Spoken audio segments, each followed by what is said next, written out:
What up, what up, what up? It's your boy Ruben. We're going to go ahead and cover week 3. I just want to cover some things that I think we've learned about certain football teams through week 3. I want to also talk about what we can expect going forward, touch on some points that I covered in other videos like my NFC and AFC breakdown, and happy hump day. Let's just dive right into it. So some of the obvious things we've learned are the Chiefs look like they're here to stay. They are for real. Patrick Mahomes is for real. He is every defense's nightmare. They just dismantled Baltimore, which was to be expected by me, because if you watched any of my previous videos, Baltimore was a team that I still think is going to be good. I still think it's going to make the playoffs, but I don't see enough progression from Lamar Jackson from the pocket.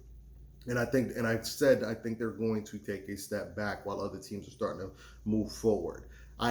Until Lamar Jackson learns to actively pass from the pocket on a repeated basis, they're never going to get over the hump.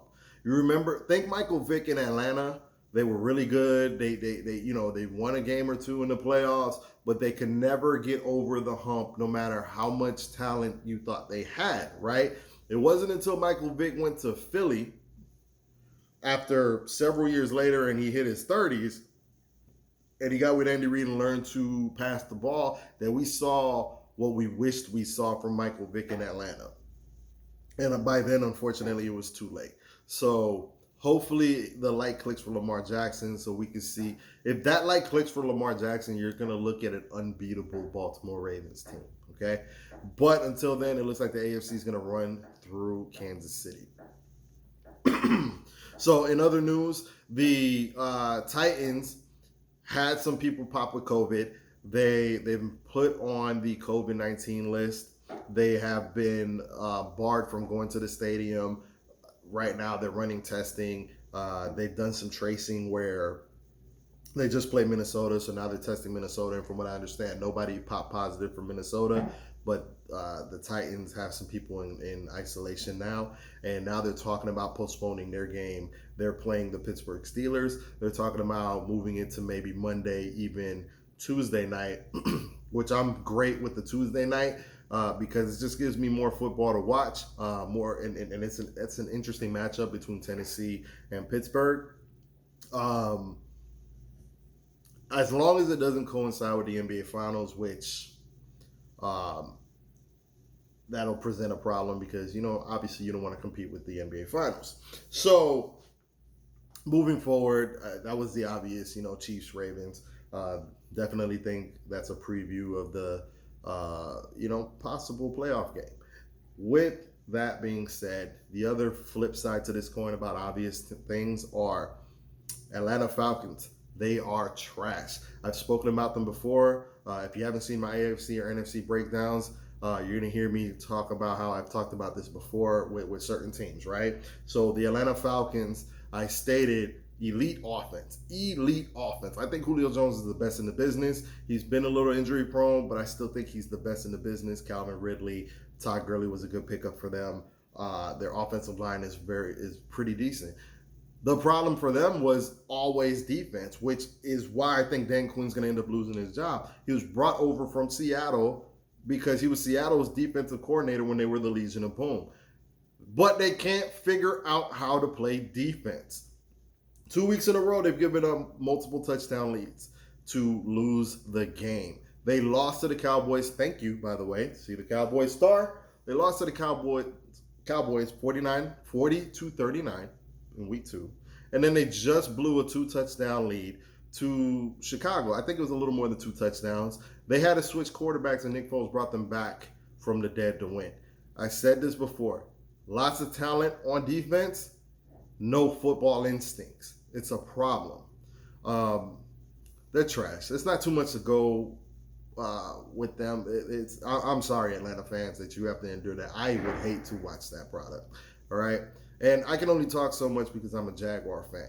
But at least we didn't have expectations, and I wouldn't say we're elite on either side of the ball. So that's got to be frustrating on its own. Cowboys. I'm concerned every week. The Tyron Smith's been injured. We don't know when La'el Collins is going to come back. The offensive line's a hot mess right now. We're starting Zach Martin at right tackle and then just shuffling guys in and out, trying to figure out what works. Somehow the offense is still clicking, but it's like before we even figure out how to get the offense clicking, we've made mistakes and errors. And then to compound it with the injuries on defense, sign Earl Thomas now. You need to sign Earl Thomas. I don't know what the problem is. I don't get it.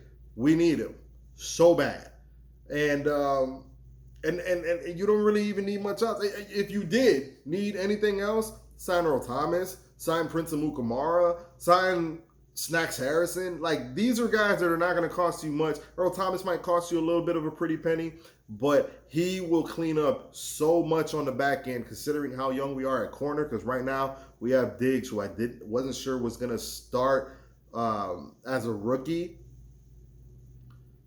We have him as our number one corner, and while he looks okay, but he looks like a rookie. You know, I expected that.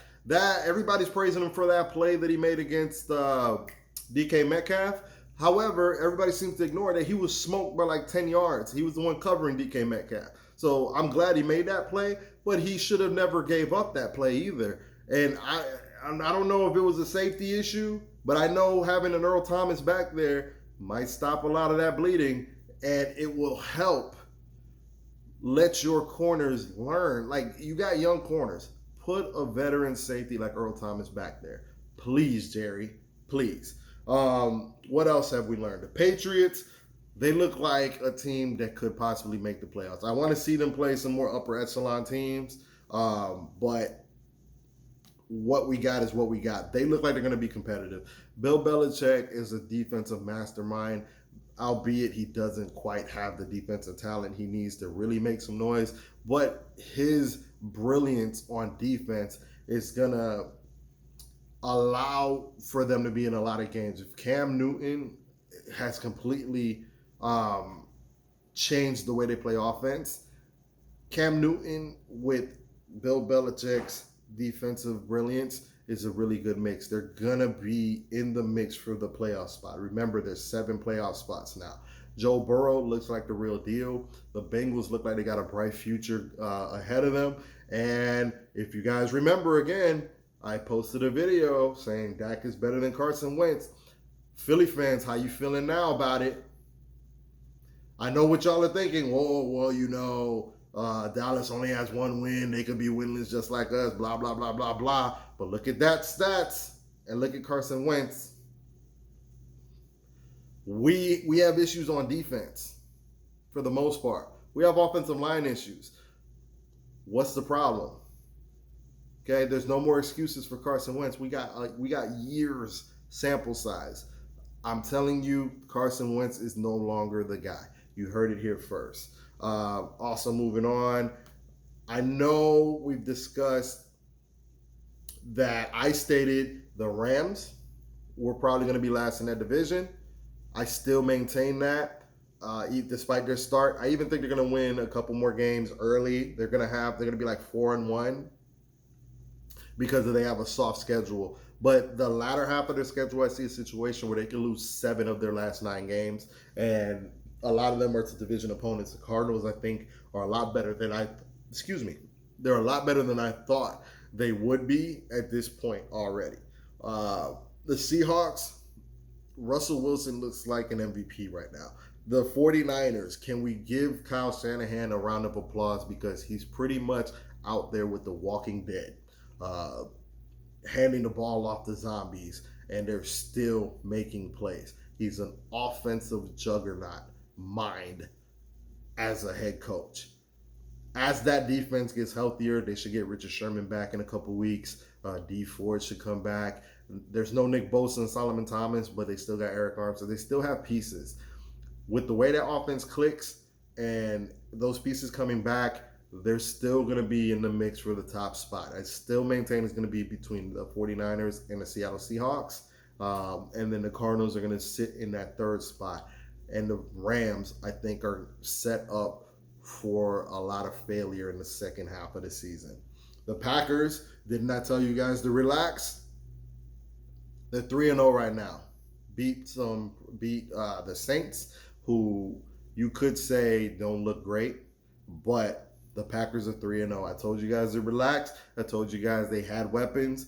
A lot of people were tripping about the Jordan Love pick. I said it's all good. If anything, it's lit a fire under Aaron Rodgers. The Packers are one of the most complete teams in the NFL. Period. Running game, passing game, pass rush. The one weakness they have is against the run. And again, if they play their cards right, they'll never really have to worry about it because they're a team that can light you up and make you play from behind, and the run will become obsolete. So every team's got a weakness. No team is devoid of it, right? So their weakness is going to be a little hard to take advantage of. The Bucks, like I stated, what I think I've learned is Drew Brees and Tom Brady are getting old. I mentioned this when I did my breakdown. I stated, the breakdown came from the position of if these guys don't take a fall back, what do I think of those teams, right? And so I gave it kind of that old try. Now the Bucks, they're going to be pretty good. I think we're going to get to a point where Tom Brady at some point is going to run into a team that's going to get after him because that offensive line is not very good.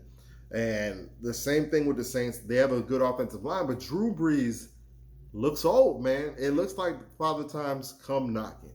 So I'm worried about them because I did pick the Saints as my top option. But as long as Alvin Kamara, who looks like he's trying to make a case for MVP himself, and if Michael Thomas gets back and maybe they can get some things clicking, I think they're too talented to fall off a cliff. But I think their Super Bowl window might be closing. So we'll see what goes on there. The Jets suck. The Texans, they've had a rough first 3 games, but they haven't looked good at all. They were very competitive against the Steelers, but if you've been paying attention to me, I'm not as high on the Steelers as everybody else. The Steelers haven't played anybody. They played the Giants. The Texans was the best team that they have played through 3 weeks, and initially the Texans gave it to them. Their defense has some holes in it, and I mentioned the holes start at corner, so they can be had through the air. They have a great pass rush, but they can be had through the air. Watch out for the Steelers to kind of fall off a cliff as they play better competition. Watch out for them against the Titans. That's going to be an interesting game. So we'll see what happens. And that's it. That's all I got for now. Check out, again, I appreciate everybody watching. Check out the Fan Smarter YouTube channel. I got links attached in the description. So all you have to do is click it, like, subscribe. It takes 2 seconds. I greatly appreciate y'all doing it. Please help support. Comments, questions, hit me up. Hulk0219 on the Instagram. DM me or comments in the post if you got questions you want me to answer, and I'll get right back to you. All right, appreciate y'all. Have a great one.